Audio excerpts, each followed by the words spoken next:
Anda mutabang ang General Santos City Employees Association sa local government unit sa pagtubag sa kwestiyon sa Commission on Audit kalabot sa 126 million pesos nga goodwill bonus sa mga empleyado atong 2022.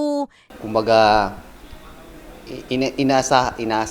asahan po parati ng mga members na kung may ibigay po si LGU, tanggap lang po talaga kami. Kasi sa panahon po ngayon, sa hirap po ng panahon, kung merong ibigay, tanggap po kami. So, doon sa benefit po na naibigay, we will wait with, yun yung agreement po namin kasi nag-meeting po kami ngayon, ma'am, sa aking joint meeting with the officers, na we will wait if the management will call us and we have dialogue with the management so that mapag-usapan namin, ma'am, kung ano yung pwedeng magawa namin.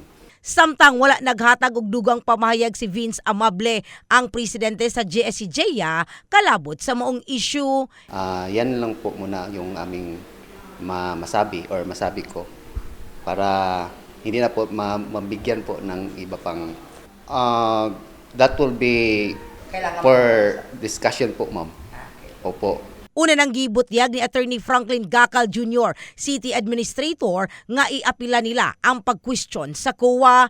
Asa gihingus ganiini nga dunay gahom og katungod ang LGU sa paghatag og dugang performance bonus ngadto sa mga empleyado. Sa bahin usab ni Konsehal Jose Edmar Yumang, kanhi chairperson sa Committee on Finance sa Konseho, gilauman na niya ang aksyon sa COA apan naglaom nga kini ang matubag sa lokal nga panggamhanan. Kahibaluan nga Hunyo 18 ning kasamtangang tuig, gipagula sa COA ang notice of disallowance sa LGU Gensan. Asa nagkanayon ang COA nga walay legal basis ang LGU sa paghatag og dugang benepisyo o sweldo ngadto sa mga empleyado. Gumikan ilawom sa Salary Standardization Law na patik na ang tanang benepisyo sa mga empleyado sa gobyerno. In the heart of changing lives. Kini sa Brigada Richelle Gubalani, Brigada News.